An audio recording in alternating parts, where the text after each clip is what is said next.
All right, let's dive deep into something that, let's be honest, affects every single part of our lives, our people skills. And I promise, by the end of this, we're going to totally change the way you think about connecting with other human beings. Let's get right into it. So, does this sound familiar? You're in a meeting, you've got this great idea, but when you share it, it's like you're talking into a vacuum.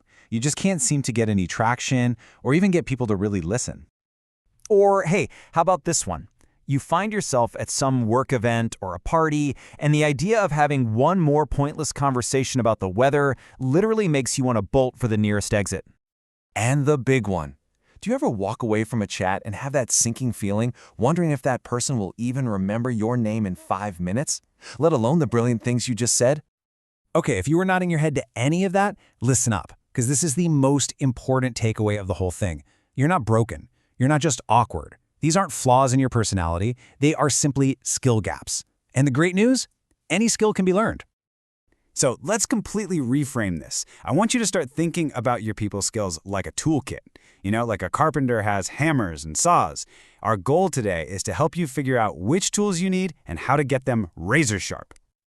You can't build a house on a shaky foundation, right? Well, the same goes for people skills. That foundation is your inner world.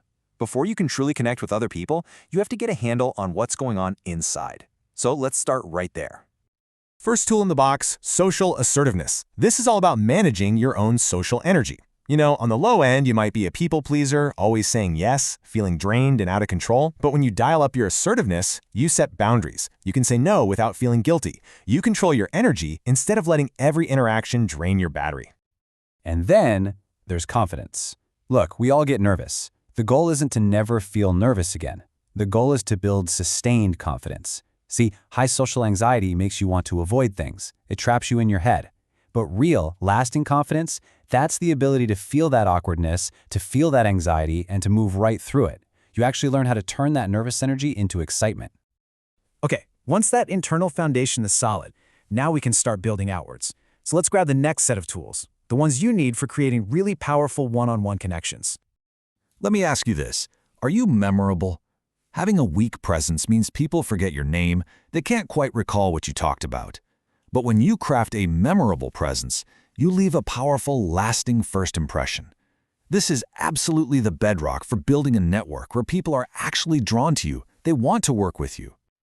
Now, making a connection isn't just one thing. It's a journey. Think of it in 3 levels. Level 1, the first 5 minutes. That's all about the first impression. Level 2, the first 5 hours. This is about building real rapport, maybe in a long meeting or on a first date.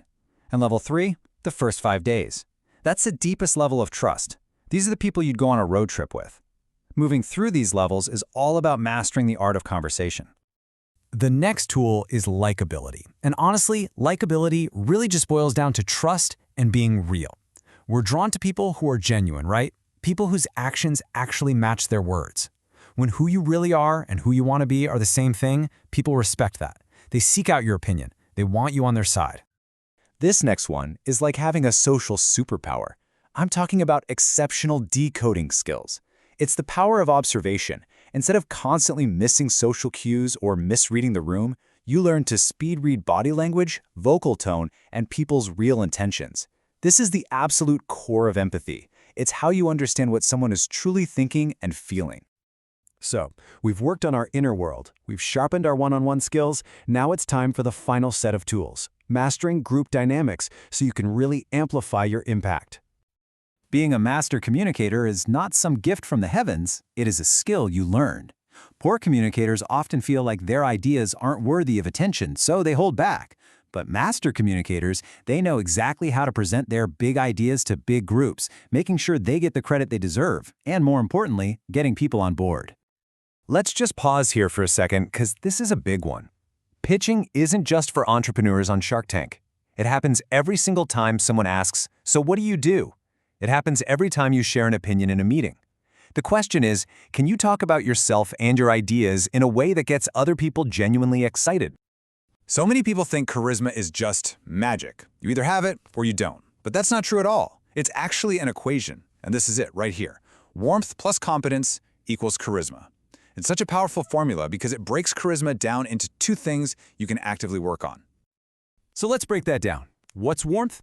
It's being approachable, collaborative, trustworthy. It's the vibe that makes people feel safe and comfortable around you. And competence? That's being seen as capable, dependable, powerful. It's what makes people respect you and your ideas. When you can project both at the same time, you are undeniably charismatic. And finally, leadership. And listen, you do not need a fancy title to be a leader. Leadership is about action. True, influential leaders are always fighting what I call the 3 A's. They fight apathy by generating real enthusiasm. They fight ambivalence by being clear and decisive. And they fight aimlessness by giving people a clear direction, a why to rally behind. Okay, we have just unpacked an entire toolkit of some seriously powerful skills. So, the big question is, what's your next step? Where do you go from here? And here's the secret. Please don't try to master all of this at once. You'll get overwhelmed and you won't do anything. Real, lasting change comes from small, focused steps.